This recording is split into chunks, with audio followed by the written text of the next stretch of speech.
Dès le début du film, nous faisons la connaissance d'un couple, Sarah et John. John était toujours accaparé par son travail, tandis que Sarah était enceinte à cette époque. Un jour, alors qu'elle était très malade, elle appela John, mais ce dernier ne répondit à aucun de ses appels. Et lorsqu'elle revint, elle découvrit la nouvelle la plus choquante, son fils était mort. À partir de ce jour, Sarah devint de plus en plus inquiète et triste. Elle ne quittait même plus la maison. Pour redonner un sens à leur vie, John prit une nouvelle décision. Il décida qu'il devait changer de maison, ce qui distrairait Sarah. Cette idée ne déplut pas à Sarah. Ils commencèrent à chercher une maison en ligne et visitèrent de nombreux endroits. Mais après un mois ou deux, ils n'avaient toujours rien trouvé. Ils étaient sur le point d'abandonner leur projet, mais une dame leur parla d'un ami qui possédait un manoir et souhaitait le vendre. John et Sarah se rendirent à l'adresse indiquée. Cette maison se trouvait dans une zone très isolée.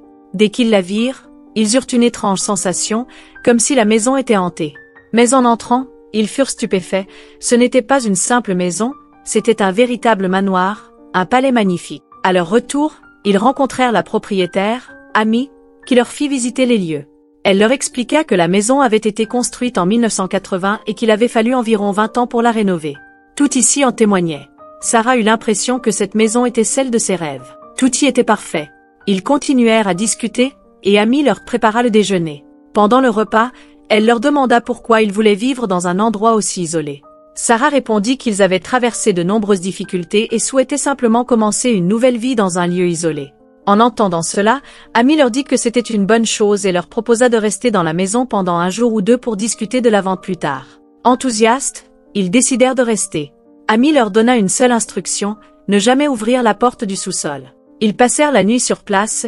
Le lendemain matin, en sortant pour voir Amy, ils découvrirent qu'elle n'était pas là. Ils trouvèrent une lettre d'Amy leur annonçant qu'elle leur offrait la maison en cadeau, à condition de ne jamais ouvrir la porte du sous-sol. John n'en croyait pas ses yeux. Il pensait que tout cela n'était qu'une plaisanterie ou qu'un terrible secret se cachait derrière cette porte. L'ami d'Amy arriva avec les papiers de la propriété, ce qui les stupéfia davantage. John hésitait encore à accepter la maison, mais Sarah le convainquit en lui rappelant qu'il n'aurait pas à dépenser d'argent pour la rénovation. Ils emménagèrent donc dans la maison et y passèrent quelques jours heureux. Ils organisèrent même une fête de bienvenue, à laquelle Lisa, l'ex-petite amie de John, était présente. John, effrayé que Sarah découvre leur ancienne liaison, prit Lisa à part pour lui demander la raison de sa venue. Lisa répondit qu'elle n'avait aucune intention particulière, qu'elle avait simplement été invitée par un ami.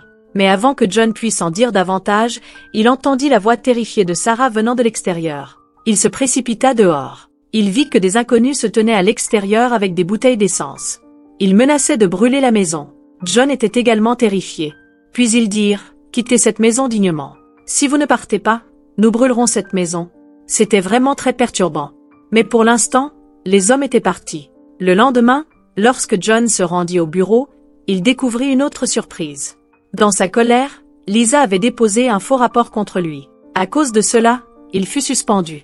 Il parla d'enquêter sur l'affaire, mais il était très contrarié par ces événements. Il ne pouvait même pas en parler à sa femme, de peur qu'elle ne découvre l'existence de Lisa. Il se comportait comme si tout était normal. Pendant son temps libre à la maison, il commença à s'intéresser à la porte du sous-sol, celle qu'Amy leur avait interdit d'ouvrir. Il se demandait ce qu'elle pouvait bien cacher. Il essaya de l'ouvrir sans briser la serrure, mais en vain. Il décida alors de se procurer les plans de la maison pour comprendre ce qui se trouvait dans le sous-sol. Il se rendit à l'entreprise qui avait conçu les plans. L'employé lui révéla que les premiers habitants avaient souvent demandé les plans, mais personne d'autre que lui n'était venu les chercher. Cela intrigua John encore plus. L'employé lui apprit également qu'Amy avait vécu ici 20 ans auparavant, mais que sa femme et sa fille étaient parties sans raison apparente. La curiosité de John grandit. Il pensa que le secret de la famille d'Amy pouvait être caché dans ce sous-sol. Déterminé à l'ouvrir, il examina les plans, qui semblaient normaux.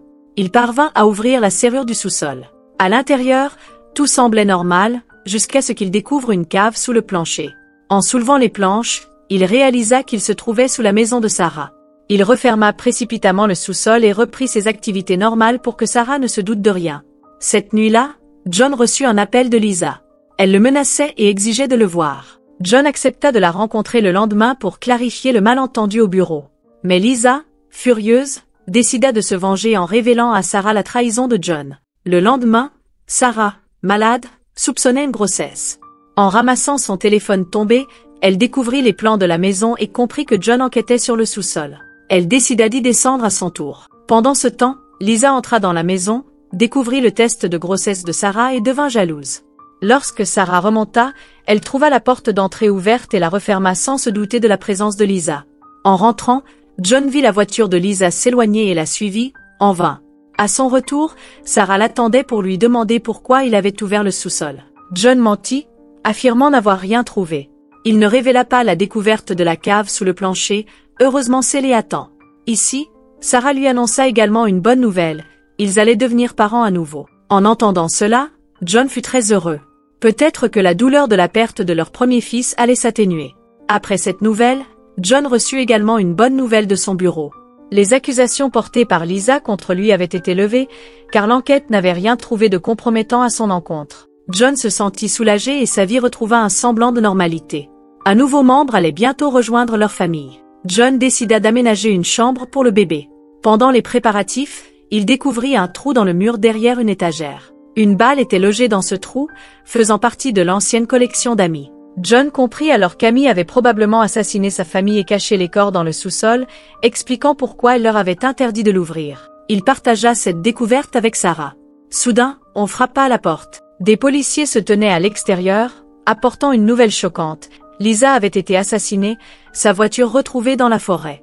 La police venait enquêter sur John, car sa liaison avec Lisa et les accusations de cette dernière étaient bien connues. Tout le monde pensait que John avait tué Lisa pour se venger. Pendant l'interrogatoire, Sarah soutint John, mentant aux policiers en affirmant qu'il était resté à la maison toute la journée. Les policiers partirent sans approfondir leur enquête. Après leur départ, Sarah était furieuse. La police lui avait révélé la liaison entre John et Lisa. John tenta de se défendre, mais Sarah le fit taire. Elle lui avoua qu'elle savait tout depuis longtemps, mais avait gardé le silence pour préserver leur famille. Maintenant, elle ne voulait plus vivre avec lui, craignant que leur enfant grandisse avec un père accusé de meurtre. John tenta de la convaincre de son innocence, mais Sarah partit, le laissant désemparé. John réalisa alors que tous ses problèmes avaient commencé depuis leur emménagement dans cette maison. Il décida de rendre visite à l'homme mentionné par le designer, celui à qui Amy avait vendu la maison et qui avait également demandé les plans. En arrivant chez lui, John fut stupéfait. C'était le même homme qui l'avait menacé de quitter la maison lors de la fête, sous peine de la brûler. Cet homme accueillit John très chaleureusement chez lui. Ils commencèrent à discuter de la maison. L'homme dit, « Au début, j'étais très heureux d'obtenir une maison aussi luxueuse gratuitement. Mais avec le temps, j'ai réalisé que cette maison n'était qu'une source de problèmes. Ma vie s'est détériorée, je suis devenu alcoolique et ma famille m'a quitté. J'ai alors compris qu'il y avait une malédiction dans cette maison. » John voulait savoir ce qui se cachait dans le sous-sol, mais l'homme refusa de lui en dire plus, se contentant de répéter, « Rappelle-toi une chose, ne jamais ouvrir la porte de ce sous-sol. » Frustré de ne pas obtenir de réponse, John rentra chez lui et brisa la serrure du sous-sol, déterminé à y descendre. Sarah, voyant cela, tenta de l'arrêter, mais John ne l'écoutait plus. Dans un geste désespéré, Sarah assomma John avec un gros bâton, le rendant inconscient. Elle le ramena à la maison. Lorsque John reprit connaissance le lendemain matin, Sarah lui révéla une vérité choquante. C'était elle qui avait tué Lisa, et non John. Elle expliqua qu'elle avait également tenté d'ouvrir la porte du sous-sol, mais n'avait rien trouvé. En revenant, elle avait surpris Lisa au 2e étage, tenant son test de grossesse et affirmant que la maison devait lui revenir. Furieuse, Sarah avait tiré sur Lisa, puis, prise de panique, l'avait étranglée pour dissimuler son crime. Elle avait ensuite enveloppé le corps de Lisa dans une bâche en plastique et l'avait jeté dans le sous-sol, avant de se débarrasser de la voiture et du téléphone de Lisa. Sarah avoua tout cela avec un détachement glaçant, comme si elle racontait un simple incident de fête. John, horrifié, promit de lui trouver un avocat, mais Sarah éclata de rire. « Je n'ai pas peur, dit-elle. Toutes les preuves sont contre toi. Si quelqu'un vient m'interroger, tu seras accusé du meurtre. Il vaut mieux que nous gardions le silence et que personne ne sache ce qui se cache derrière la porte du sous-sol. Nous dirons à tout le monde qu'Amy nous a interdit d'ouvrir cette porte. » Sarah, bien que terrifiée, faisait preuve d'une intelligence redoutable. Elle savait comment manipuler la situation pour protéger John et elle-même. John comprit alors que Sarah ne voulait toujours pas le piéger, mais il était désormais prisonnier de ses secrets et de ses mensonges. Mais oui, une famille veut continuer avec lui. John accepta tout cela. Cependant, malgré cette décision, John restait nerveux. Sarah lui dit alors, « Écoute, il y a beaucoup de personnes disparues dans cette ville. Si la police ne trouve aucun indice, elle arrêtera l'enquête. » En entendant cela, John accepta et scella le sous-sol. Après ce jour, il est dit que ces personnes restèrent longtemps dans cette maison. Ils y organisèrent tous les événements et célébrèrent toutes les fêtes. Sarah semblait plutôt satisfaite. Mais le visage de John montrait souvent des signes de trouble. Après un long moment, ces personnes reçurent un colis d'Amy, la propriétaire de la maison. Le colis contenait la clé du sous-sol. Ils avaient passé l'épreuve d'Amy avec patience et n'avaient pas ouvert le sous-sol. En leur donnant cette clé, Amy leur accordait la permission d'ouvrir le sous-sol. Mais désormais, le secret de ces personnes était caché dans ce sous-sol. Ouvriront-ils ce sous-sol ou non? Avec ce mystère, le film se termine ici.